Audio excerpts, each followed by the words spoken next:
episode 24. I'm your co-host, Daniel Perez. And I'm Messi Morales, where you're unqualified hero. Messi, today is another special day. I say every day is a special day because you know what? Every day is a gift. And that's why it's called the present. That quote was from Kung Fu Panda. I did not copyright it. Messi, we have a special guest today. We do. And he's been here before. Last time he said one of my takes was bad, so I'm still a little bit mad about You got bad takes. You got bad takes. It's my takes. It's whatever. It's fine. But, drum roll, please. Please welcome Issa Comics, also known as Andrew. What up, guys? What up? How y'all been? We've been good, man. It's been a while since we last talked on the pod. How you been? I've been good. You just missed one thing, You said Issa Comics. You said my name, Andrew. You forgot one more name. You forgot the king of hot takes. Oh, that's true. You did bring some interesting takes last time we were on the pod, and me and Messi very much enjoyed those. And then I love you always saying Messi has bad takes because it's another person agreeing with me. His takes are bad. But today we're going to be talking about Loki episode 3. We also got a couple of quick announcements, and that is tonight, at least recording night, there's a very special game coming out, Game of the Year. I'm putting it into the atmosphere, and that is Spider-Man 2!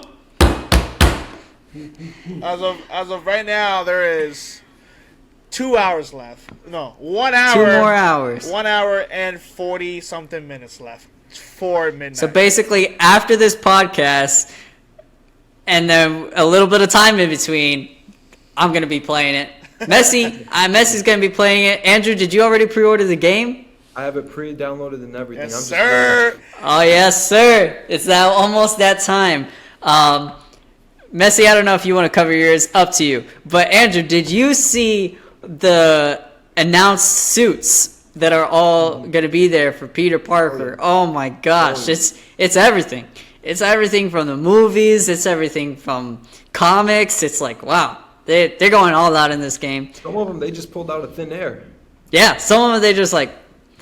I'm sure they just had designers. They're like, you know what, just make something cool, and they made something. The deluxe. I don't know if it's the version y'all got. I know the deluxe is the $80 one. There's 10 suits for each character. I think, or in total, something like that. All those are custom suits. Like that's a specific person who designing suit. So if you got that deluxe thing, you're getting specific suits that never been. I don't got that deluxe. Yeah, I don't got that deluxe money. It's already $70. So. Yep. But it's just such a special game. We've seen the trailers. We've been waiting for this for a while. 2018, but boy. 2018. Miles Morales, I believe, was 2020 or 2021. So we've been getting quite a lot of Spider-Man content over the past couple years. And Andrew, I just got a question for you before we keep going. Did you like Miles Morales or Spider-Man, game-wise, more? Which game did you like more? Well, I like both games, first of all, don't get me wrong. But definitely Spider-Man 1. Miles Morales felt a lot more like a DLC. I just replayed both games quite recently. I finished Miles actually 2 days ago, and I finished it in like less than a day. So I was like, dang, I really wish they added more to it. Yeah, it was a very short story. Messi, you probably got more to say on that question because I know you actually replayed both games as well recently. Yeah, so story-wise, I feel like Spider-Man PS4 had the better story, but come on, Miles Morales graphics, movements, web sync, like everything is upgraded and better on that game. So like it's a pretty balanced. Both games are like which is better, but story wise, I actually like Spider-Man PS4 better than Miles Morales, but Miles Morales is pretty up there. Yeah, I have to really agree. Well, one with both of you, but specifically what Andrew said with Miles Morales being so short. You finished it in a day. It's like It's really short. So I'm glad that this game is actually going to be pretty long. in compared to Miles Morales, and I'm pretty sure it's longer than Spider-Man 1. So It's roughly about the same time. The IGN just released some quotes from other people who already played the game. That they released their time. I think the shorter one's 18 and the longest was 30 hours. So like it's roughly between the 20 to 30 hour mark. It's about the same as the PS4 one. So it's depending on your pace, how you really are taking the game. I take my time with my games. It's like, especially with these types of games, it's just so anticipated, so like crafted that you've waited all these years. I'm like, all right, I can't just finish this in a week because then I'll be like, then you got nothing to do. You replay it again. I don't know. Replay it again. I don't know what to tell you.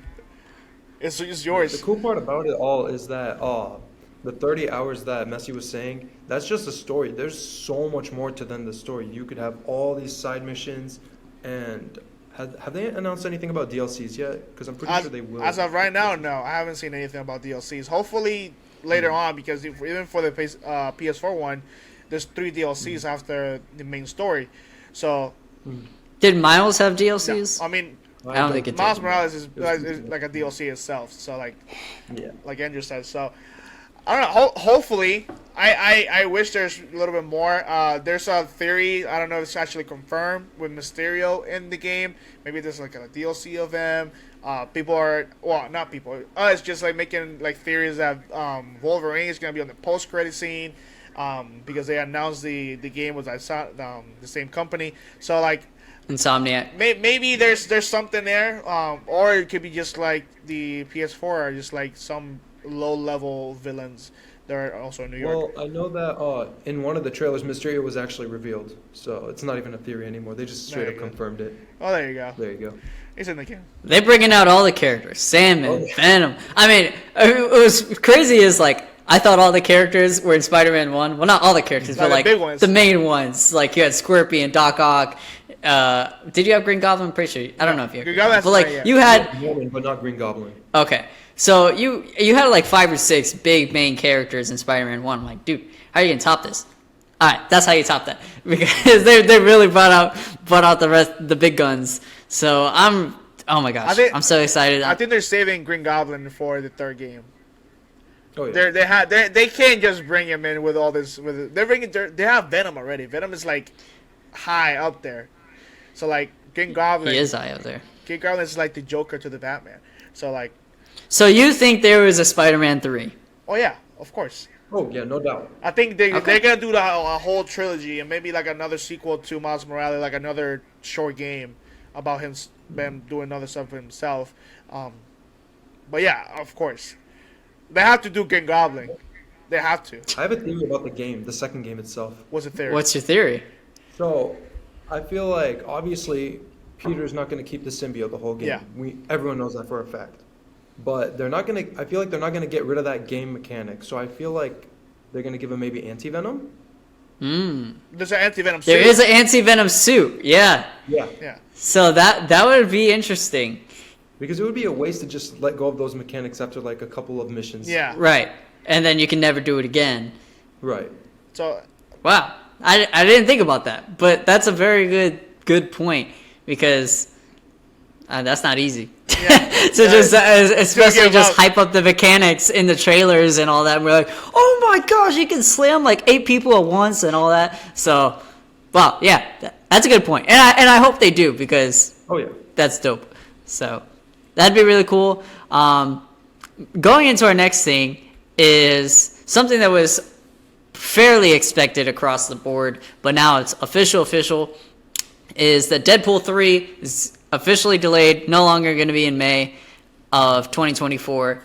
There is no official release date, as they should, because then they're going to get an official release date. It's going to get delayed again, and we're just going to go through this. They might as well just sort things out. There's still an actors' strike going on. The writer's strike did get solved. Woohoo! Good job, writers. But still an actors' strike going on, trying to see what's going to go on there and how long it goes. But what are your thoughts on this, Andrew? I mean, from what I've heard, because I saw the news like 30 minutes before hopping on the call with you guys, I saw that Captain America 4 was replacing the time slot. Okay. So kind of hyped about that. I feel like that movie itself is not getting enough hype It's because Deadpool's getting leaked all over Twitter. Yeah. Yeah. You know, he's gonna be in this movie. He's gonna be in this movie. I just want to see a solid, Winter Soldier type movie. And Right. yeah, but I'm really excited for Deadpool 3. Do not get me wrong. I think everybody is. I think that's gonna be like the second, well, hopefully the second best movie after Endgame. So it's gonna be great. I hope with what you were saying with Captain America 4 being replaced, I hope that all the edits and everything that needs to be made there. Well, I guess the important stuff is back with all the writers and probably like the editors and everything that those people are back. But it's interesting to me that they finished filming that movie before Deadpool 3, even though Deadpool 3 was like slated to release earlier. But I don't know, maybe it's a shorter movie, Maybe less filming. or same. I don't know. It's interesting. I do got another question for you. I did ask Messi this either an episode or two ago, and that is, we all know there's a lot of Taylor Swift news going on. You think Taylor Swift shows up in Deadpool 3? Well, from what I've seen a bunch of interviews. They've said the director himself has said no comment, and we all know when they say no comment, Yep. they're not denying it. So hopefully it's just a small cameo, not a big part. Not that much of a fan. Yeah. Yeah, but we know she'll bring in more money. That is true. They're still bringing I in think more the money. movie could So. suck like 100%. Just because Taylor Swift is in it, it's gonna go surpass their budget and even more. I hope she's there for like a second, or not even in the movie at all. I can honestly care less. I don't know, but I don't know. I kind of hope she's in the movie, but not for long. I hope she's in there like 10 seconds or less, because with her being in the movie, that's more hype around the film. More, I guess, people seeing Marvel films. Obviously, there's been a lot of hate and stuff about the content that Marvel's producing. So I think if they bring a whole nother group of people that's going to watch this movie, even though most of them will probably know that it's only just for that movie, then at least it's still bringing people back to the seats of Marvel films, which hasn't been done in a really long time. I don't know. But going into Loki episode 3, before we start, Andrew, these first 3 episodes, what have you just thought of season 2 of Loki? Well, I've been waiting for this show since the first season ended. Seeing that post-credit scene in Ant-Man 3 was also really enticing. The first 3 episodes were intense. They were completely different than the other shows that Disney Plus has been producing. They're definitely much more well-scripted, much more enjoyable. Don't get me wrong, the other ones were a lot enjoyable, but Loki, for some reason, just has a click with the audience. And Yeah. I've been loving it ever since episode 1 till now. Yeah. It's really interesting what they do with Loki, because it's like some people watch this show, some people watch this show. Everyone has like I kind of don't like this show, but everyone seems to like Loki. And it seems like they really put their best work into Loki. Like, me and Messi have talked about it before. Even the credits, it's not even just normal credits. Like, they're putting in like high quality random shots into the credits. The CGI always hits. I don't think we have seen any bad CGI in Loki, which we've complained about Marvel for ages.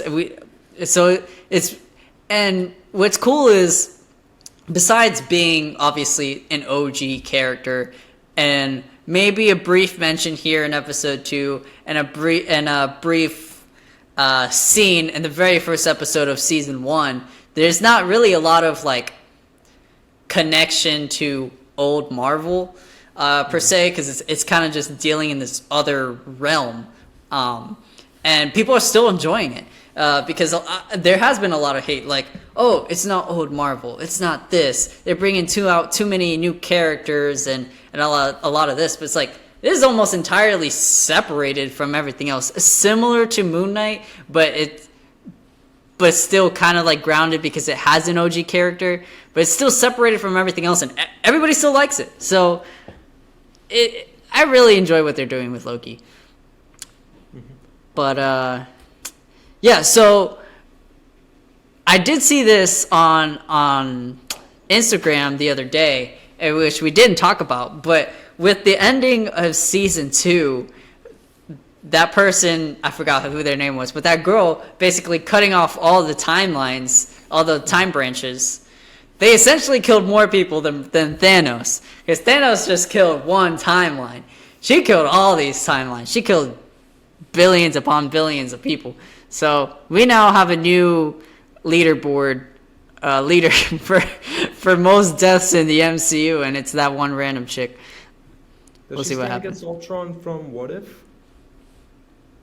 Because that dude was hopping from universe to universe and destroying them. That is true. I don't know. To be tied. I guess we gotta count how many universes Ultron went to. See how many got destroyed. But yeah, that is a good point. Totally forgot about What If. What If season 2, I believe, is in December, so that should come out soon. Yeah, I heard about that. I think it was like either late this year or early next year. Yeah. So with this new episode, Messi, I'll just give it to you before we kind of like dive deeper into it. What do you think? So far, episodes 1, 2, and 3 have been bangers. There's no filler episodes, which I'm happy with that. There's some other shows that they give like that filler episode in a 6 episode show. This episode, even we last episode we were asking when is the scene from Loki from Ant-Man post credits showing up. Look at that, next episode it showed up. So finally we got to see Jonathan Majors in the show, major thing. But overall, solid episode. So far, my second favorite. Yeah, I would have to agree with that. I think it would go 1, 3, 2 as my rankings so far. But all of them were kind of like vastly different as well. One heavily focused on being in the TVA. One was a little different. This is like way, way, way back in the past. So it was really cool. And what I noticed what they did with this one, and I'm sure they might do it if they go to different times in future episodes, but was like they really harped on being in that era. So for example, they had like that little old school music, I don't know how to describe it, but it was like they had the old school music that, I don't know if you guys caught this, but it was like when you're leaving a certain scene to go to the next scene, they like had that circle that closed, like got smaller, and it closed kind of like the Looney Tunes scene or something. Like, I don't know. It was really cool. I was like, wow, they're really harping into this 1890s or 1800s timeline, which was cool because it makes you feel more immersed into that world. But I'd say a big part of the beginning of the episode was when we saw Ravonna and Miss Minutes back again, and she's like, "Why I gotta be here?" and all this stuff. She didn't know what was going on. She didn't even know what she was holding until she opened it and it was revealed, which we'll probably talk about in a second. But something that caught my eye was when Miss Minutes was like, "Oh, when Kang comes back, we'll be at his side," or something like that. The big part was when Kang comes back. Like, Kang is coming back, and that, like, it seems like Miss Minutes already knows that she's coming back because, as we saw take place through this episode, He Who Remains kind of already had a plan for when he was going to die, or somehow to then bring the TVA book back to him. I don't know, it was just all really cool. What do you think about that, Andrew? I honestly thought Miss Minutes was really interesting in this episode. You know, if people feel weird about how Wanda and Vision's interaction was, then they definitely feel weird about Miss Minutes and Kang. It was something. Yeah. Also, I was thinking about I'm blanking on her name, from Across the Spider-Verse, Miguel's AI assistant. Ooh, Dang, I forgot her name. Yeah, we know who you're talking blanking about. on her name. We know who you're talking Yeah, about. yeah. I just see like a major comparison between Kang and Miss Minutes with Miguel and his AI assistant. Like I see like a big like compare and contrast between those two. Lila. Yeah, Lila, yeah, that's the name. Yeah, it was really interesting. Messi, what do you think about this like opening scene with Miss Minutes and Ravana and kind of like being in there, who we then found out was giving the book to kid version of King. Well, not King, but variant of King. Victor Timely. Major time, yeah. I have a question to answer your question. You're getting political on me. No. How many times do you think they had to go through this loop of time? Because time works in a funny way. That remember when Loki got pruned, and the theory is that he pruned himself. That time will eventually meet to that point. How many times that Miss Minute Miss Minutes? because later on the episode she has like a weird secret that she don't want to give. How many times do you think she has went through this time already? Like through this loop of like Kang dying, going back to it, and then resetting again. Because eventually everything's gonna go to where it's gonna meet to the point that Sylvie's gonna kill him again, and then he's gonna restart all over again. Somebody tell you think. I mean, I think this is the first time. I don't think it is. Because there's no way He Who Remains. You think He Who Remains just like keeps on getting reincarnated?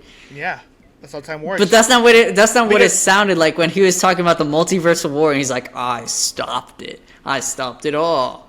Well, I think I see where Messi what's he's saying is because I think there was like a little interaction where they said every time He Who Remained dies, like someone like Victor Timely gets born and takes his place. But I think in the end of season 1, that was the first time he died, and it's just going to be an infinite time loop of if he dies, another good king will take his place.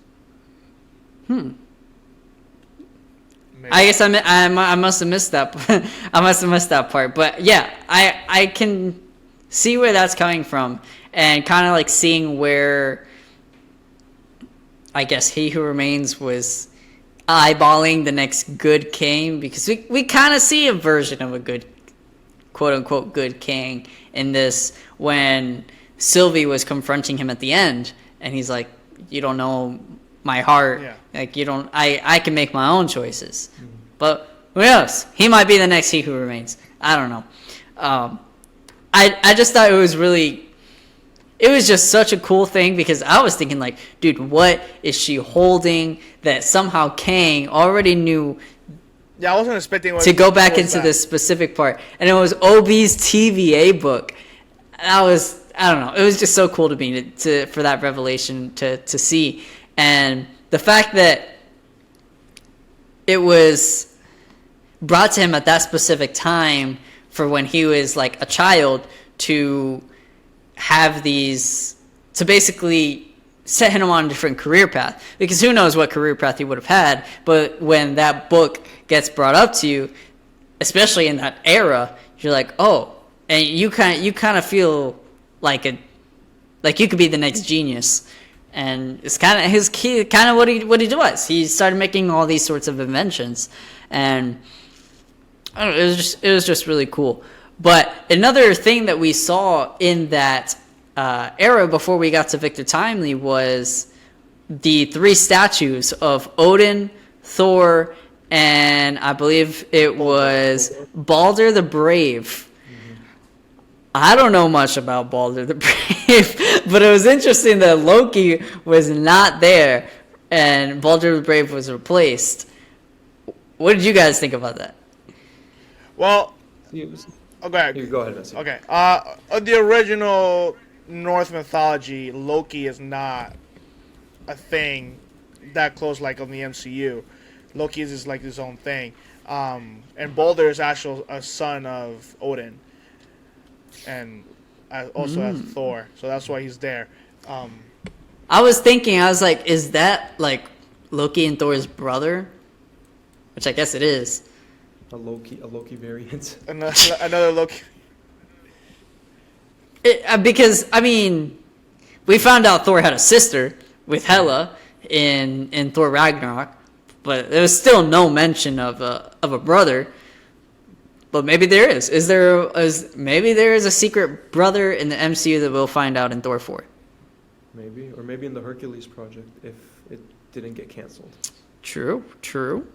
Yeah. Forgot about that Hercules project. Yeah, no, I was watching that scene with my brother, and before Mobius even said his little punchline, I told my brother, I'm like, I think Loki's just jealous that he's not on there. And then right then, Mobius said the same thing. It was a funny interaction. He goes like, Mobius goes, "You're one of them." Like he keeps forgetting he's a Norse god. I think so. I sometimes I do forget he's a Norse god. Like Danny said earlier in the episode, like he's so disconnected from everything that we've seen him before that you don't see him as a Norse god. You see him as Loki, this random powers guy, magician, just like Timely said in the episode. So it was pretty cool that he kind of felt jealous about that. Let me ask you this before we continue. Do you think, or maybe you still need some time to finish this season to make this decision, but do you think Loki has the best character arc in this version of Loki, has the best character arc in the MCU, or is it still Wanda or Iron Man, etc.? Well, it's definitely not Wanda, that's for sure. Yeah. Her arc just did a... it's a roller coaster. Yeah. I feel the arc that he did before Endgame was a better one because he did die as a hero on Infinity War. Sorry, on Infinity War. So this version of Loki, we saw like a speed version of the arc because like we saw his whole life flash before his eyes, literally on the TVA. So I think we're just picking up where he left off because now he's that selfless hero that we left on Infinity War. So I guess you can say his arc is pretty good. It's not done yet because obviously the show's still going. But I think he went from selfish to selfless.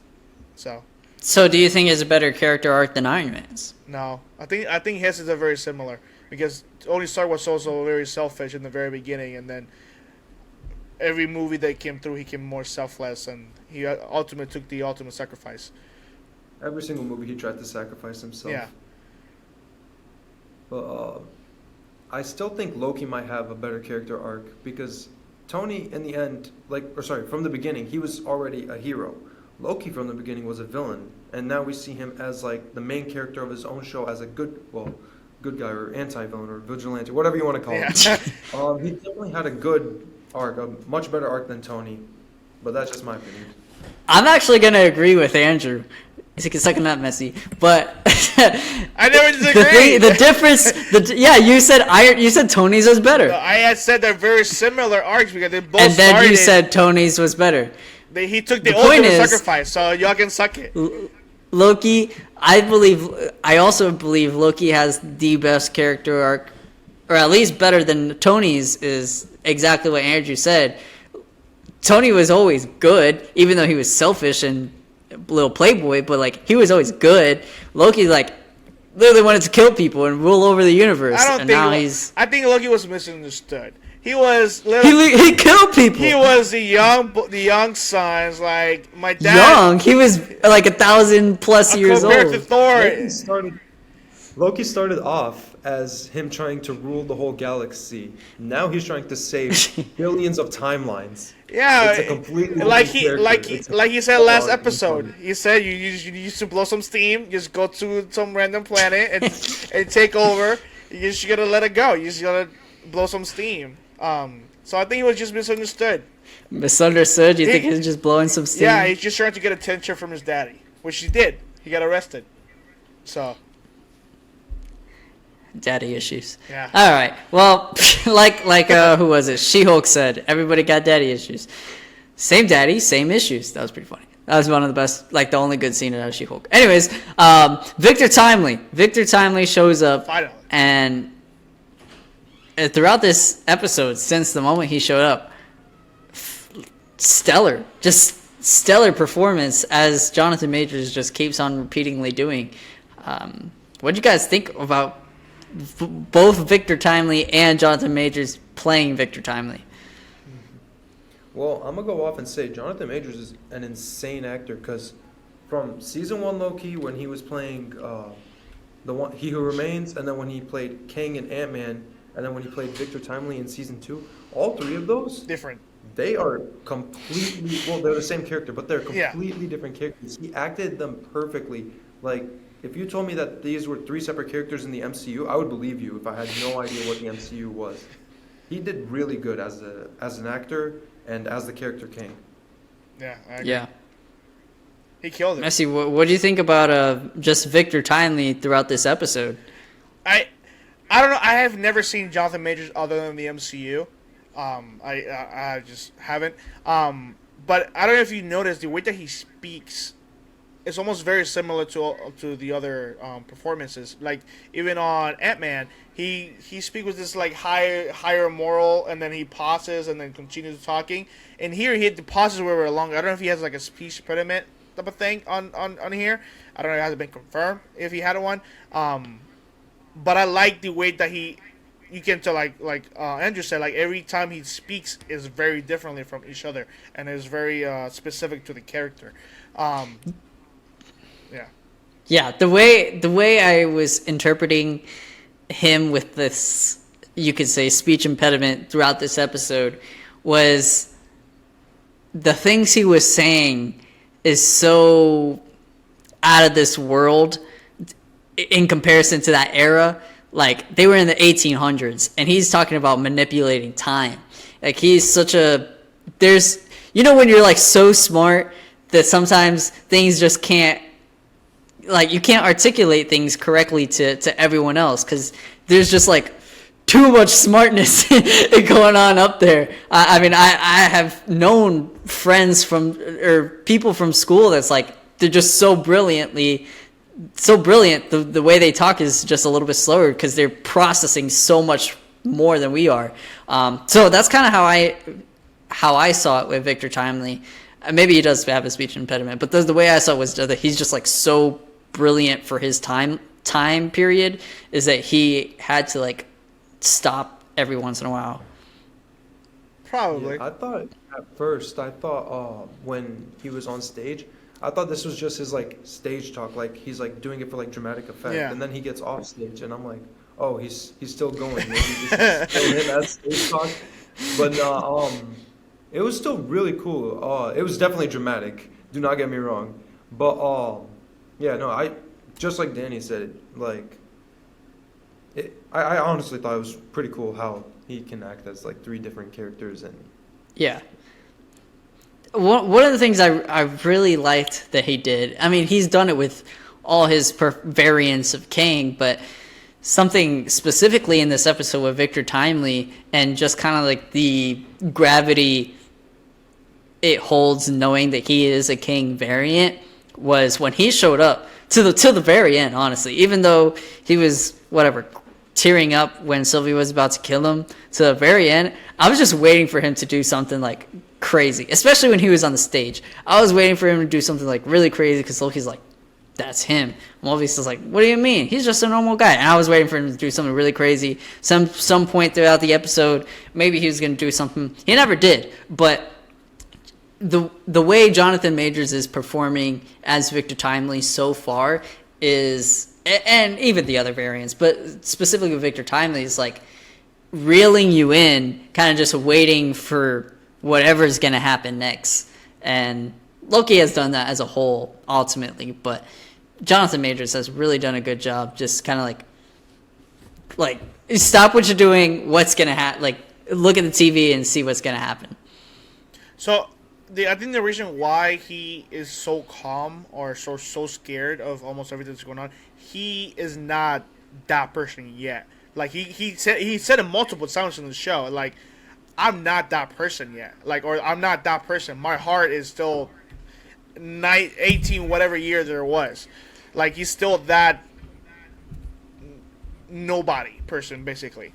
So I'm guessing eventually through the show, because before He Who Remains became Who He Remains, he went to war already with his all the other people, and then he created TVA because of the war. So eventually, I'm guessing if time has to happen how it goes, he has to something has to happen in the show with him. That he's like, okay, I'm going ham. I'm going Jonathan Mayers. Like, he's going Astral King. Something has to happen in the show that he's gonna change, and be like, Something's gonna trigger that for sure. yeah, he's gonna end worlds. Hey, maybe he will. I don't know.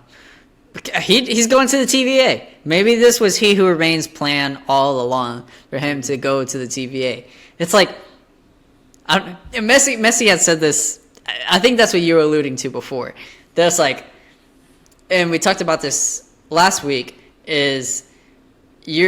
What if what you're trying to do is ultimately just making you follow the path that you were trying to avoid, and you end up It's not doing. It's not gonna happen. Yeah. Because he created the TVA because of the war. Without the wars, he can't have created the TVA. Because he said it in the So he's first season. recreating the TVA because he's recreating the war. I think everything is gonna happen as a step. So the end of the Well, think about how much time passed. Like, at the very end, He Who Remains is already skulled up. I didn't think that much time had already passed, but this dude was almost, like, getting close to being a skeleton.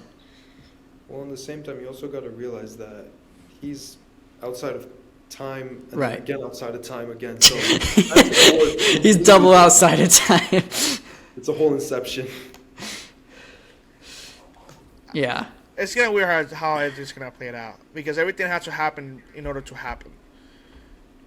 Like, everything that happened with him is gonna happen again, and again and again Well, and again. here's the thing that I was thinking about. He said that when he died, he was like, "Oh, see you soon," but he was like so calm when he died. One thing he said in the season finale that I was thinking about a lot during this episode specifically was he said that, like, "Oh, I can't see past this very moment," but I was thinking, like, hey, how many times has Loki himself lied in the MCU? How many times have we seen him die and then he shows up again? I was thinking maybe Kang actually does know what's going to happen in the future, because he has this whole entire plan. Maybe he did see Loki season 2, like how it all happened, and it leads to Victor becoming He Who Remains. Yeah. I mean, you could just take this so many ways with it being time outside of time outside of time. It's like, what if he can't see past that moment is because that's literally it is the end of time. So even the quote-unquote future of Loki season 2, Loki season 3, whatever, is still technically before that moment. Like, you could just keep going in a loop, but you don't finish the loop until that moment where He Who Remains dies, and then you go back to the beginning and loop it again. So there's just so many ways you could take it, because whatever, there's mythical time, but it's really interesting.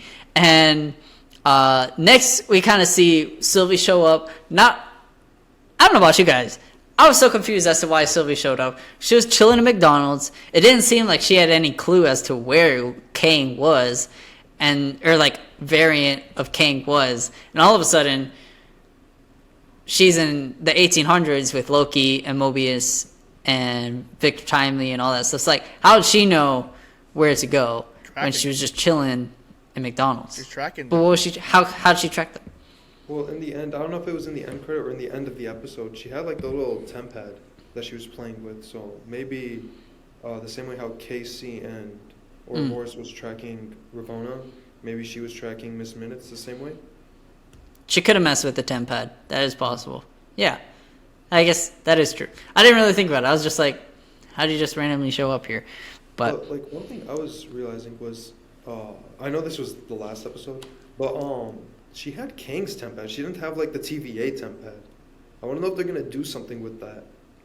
Who had Sylvie had Kang's? Sylvie has Sylvie Kang's had temp pad. Because it was like that little obsidian type of temp pad. It wasn't like the portable. The normal one. or Switch. I mean, it kind of makes sense of why she has it, because she when they went to the void, there was no way going back. So she had to take it from him. There was nobody else there who had a way back. But do you think Kang's tempad is different than their tempad? Oh, yeah. I think it is. Unless it's the prototype, like how they've been teasing the whole episode. This is a prototype. This is a prototype. It could be. Plus, I think the only tempad that knows where He Who Remains it was his own, right? Because nobody knew how to get there, other than Miss Minute and obviously himself, because Sylvie kind of put her back there, Ravonna, because of the. Yeah.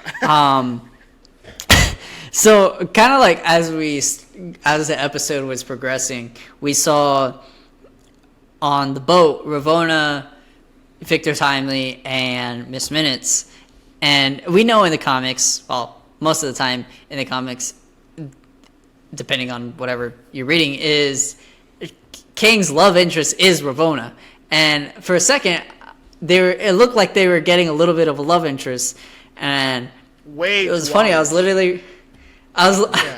writing in my notes, is the love interest beginning, and as soon as I look up at the TV, but Ravonna's on the bottom of the ocean, and I literally wrote right after, never mind, in all caps. It was just so like perfect timing. I was like, love interest beginning, look up, oh, never mind. And so it was just really interesting, kind of like this dynamic between Miss Minutes interfering, like you were saying, this weird AI wanting to be humanized to love Kang. So she was making sure that she was definitely speaking to Victor Timely whenever Ravonna was sleeping and like, hey, get this girl out of here. And he did. And then now I see Miss Minutes is kind of weird, kind of freaky. And so, what do you think about that? Can we talk about how creepy she was in this episode? Like, there's creepy, but this is like really, really creepy. Like she was pretty creepy. It was bad, like Halloween type of crap creepy, like Crazy X type of creepy. It was like third wheel stalking. It was really weird. It was really bad. I felt uncomfortable. I wasn't even part of the thing. Yeah, she was like when she put her face over the mannequin. Yeah, I was like, this is creepy. Crazy Stalker X. And then, yeah, and now Kang. Well, Sylvie spared him for now, at least. Kang's back to the TVA. Where do you think this goes? Well, they're gonna fix it because they have him there.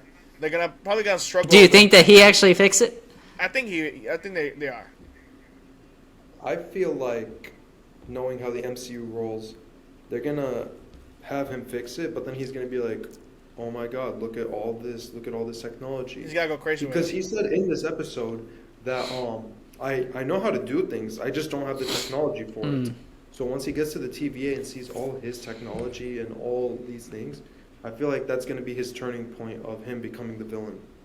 He's gotta go crazy with it. Because the episode of the first episode, we still haven't seen the crazy stuff that's going on the TVA. And then when Zoe's like, oh, there you are, when Loki shows up. So we still haven't seen that. So that could lead up to him building something crazy or making it worse.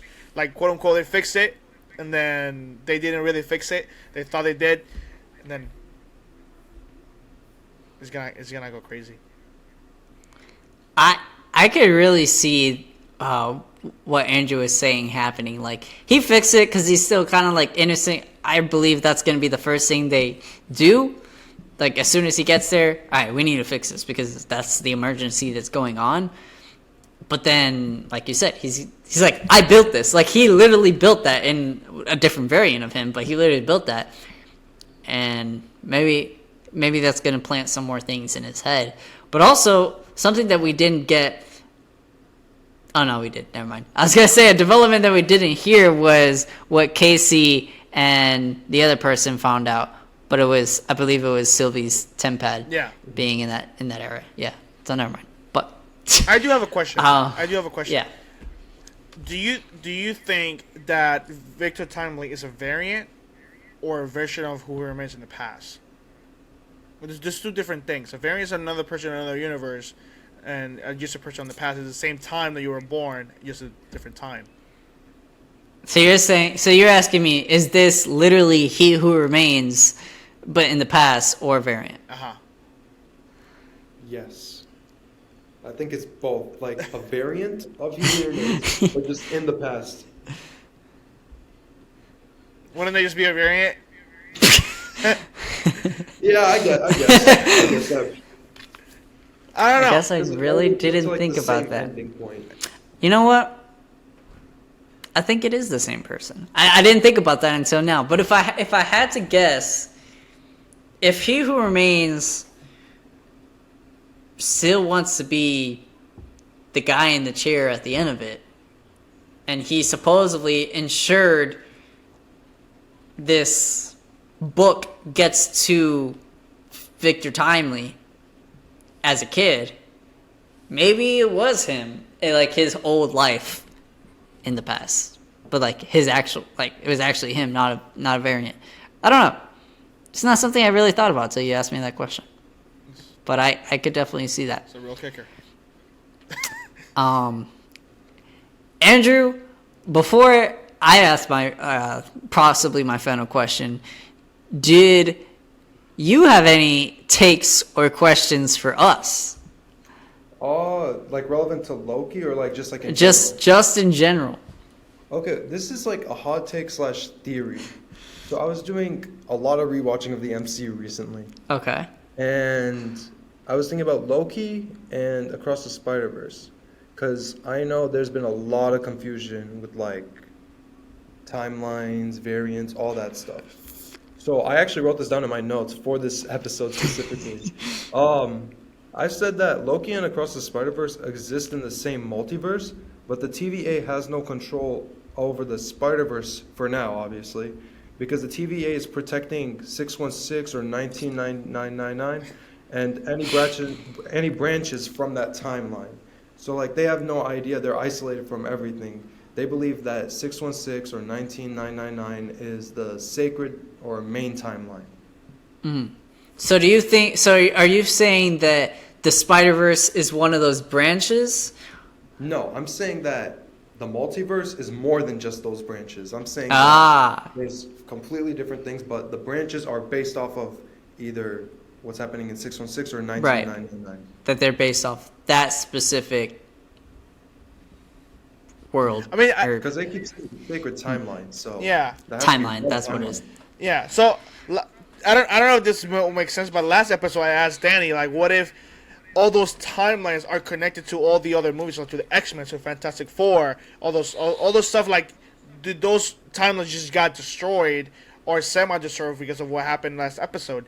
So maybe this could also be, as your theory, that they're more than this main quote-unquote timeline. So I don't know. It could be. There could be more than what we're seeing.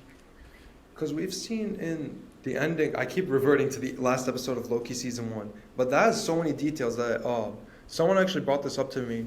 They said that when we were first beginning in the episode, as you hear like all like the voices and stuff, we Yeah. see like a giant like orb or like some like black hole instead of like one branch.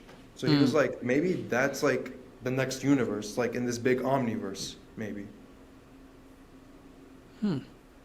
Like a bigger expansion coming Yeah, from like each, like, maybe a universe or, season like, finale black or hole has, something. like their own sacred timeline, like those branches. It's a multiverse on top of multiverse on top of multiverse. So an omniverse. An omniverse. Whoa. Huh. So you know That's good. You think you're here, but there's more and more and more. But you're here, but there's like so much more than you're getting. Yeah, like Kevin Feige said, we barely scratched the surface with Endgame. That is true. We did. There's so much more. There's so much more. We've only seen just a handful of what Marvel is in the comics. I could see this being a thing, connecting some way to the Sonyverse. It's gonna happen. I don't know if it'll happen. You think it'll happen at the end of season 2? I think it's gonna happen for Secret Wars, because all this theory that Toei's gonna be back and all these people are coming back again. I think it's gonna happen. I think that some shape or form, like Andrew said, that all these extra timelines are gonna combine and come together eventually. Okay. Well, I do have one quick question about Loki, and then I will continue on. I didn't catch this. Maybe you did, Messi, but when Victor Timely was in his lab and he was like, "This is my prized possession," and it was like this little thing. Was he holding like a miniature version of the chair? I think it I was. couldn't tell. I couldn't tell. It either. didn't look like it, but like Maybe it would make sense. It's a prototype, like just like everything. It's a prototype. Like everything else, he has this freaking thing. I think it is, because that's like, without it on Ant-Man, what we saw, without it he couldn't have his powers. Yeah. And he couldn't time travel or anything. So it could be his like you said, his prized possession, his share. I think that's, without King you can't have his share. Like without share you can't have King. It's like you need his share. You need the chair. Yeah. It would make sense, and it would be so cool if that was true. I don't know if it was true, but like I anticipated it being the chair, and I was like, damn, that's cool. But what if it's not the chair? So that I couldn't fully think of how cool it was, because I really wasn't sure if it was the chair, and I was just making up something in my head. Hey guys, I'm back. Sorry, they kicked me out of my little study room. They were closing the library. No worries. Life be like that. Yep. Alright. Should be readjusted. Oh, we lost Andrew for a moment. Messi, do you have any questions for me? Any hot takes for me? Any questions? I do have a question. It's on Loki. The secret of Miss Minute in the very last scene of the episode. Mm-hmm. What do you think the secret is? Because she made it seem like really, really bad, and then she said like to Ravonna, you'll be mad if you find out what it is. What do you think is so bad that she can't tell at the moment? Or what is the secret you think it is? Oh, good question. I forgot to bring that up. Honestly, what I think is the secret is that she's going to say you were destined to be lovers, or something along the lines of their relationship. It could be. That's what I thought originally. And maybe, what do you think? Do you think it's something different? I do. I think Miss Minute was created based on her. You think Ravonna created her? No. I think King created Miss Minute because of her. Oh. Oh. It could be. Interesting. Andrew, can you hear us? Yeah, I can hear you guys. Okay. Did you hear the question? Yeah, I was thinking kind of like what you were thinking. I was thinking, you know how Miss Minutes said in the episode how you never gave me a body? What if Ravonna is an AI this whole time? What if she is like Miss Minutes? Because we've seen, not AIs, we've seen robots in the TVA, the timekeepers. Those were robots the whole time, and no one knew. What if Ravonna is like the same situation? She's like not a variant, but like an AI of Miss Minutes.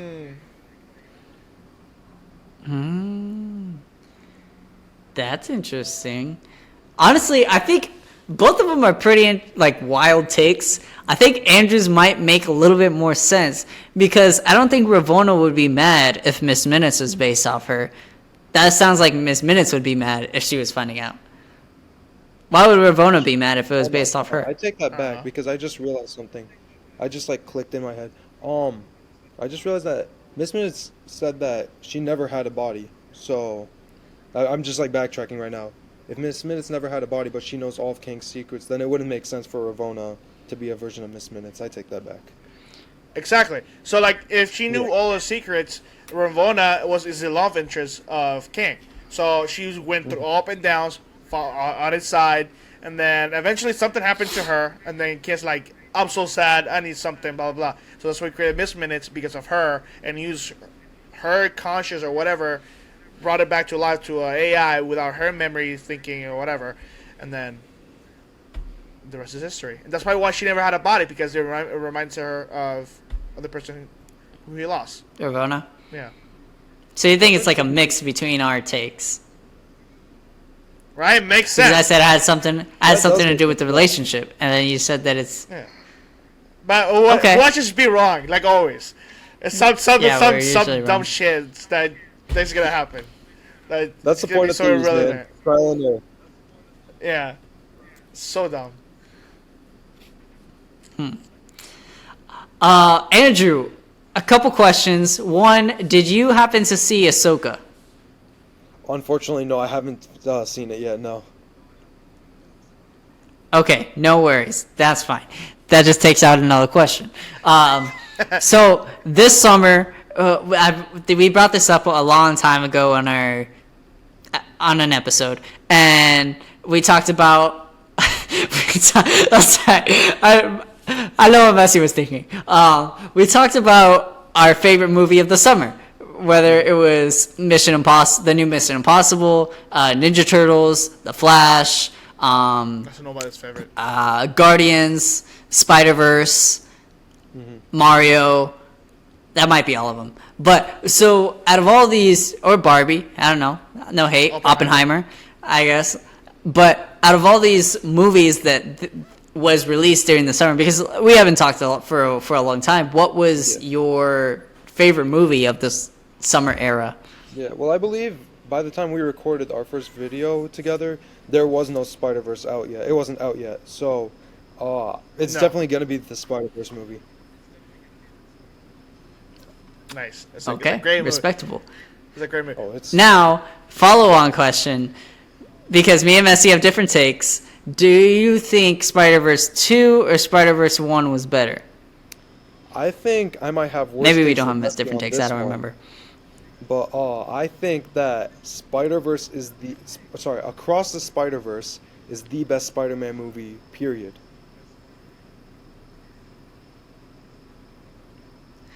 I forgot which one was Across the Spider-Verse. Across- There's Across the second one. Spider-Verse, The and second there's one. oh yeah, Into the Into. Spider-Verse. I was thinking the name of the other one. So you think Across the Spider-Verse is the best Spider-Man movie Yeah. of all time?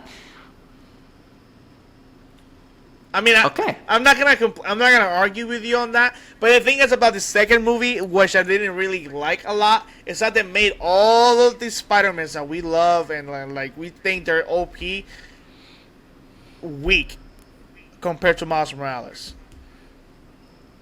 And that gonna make me feel some type of way because PS4 Spider-Man was on that, and then he trusts me. He's like hella OP on the game, but next to Miles Morales, he's a whoop.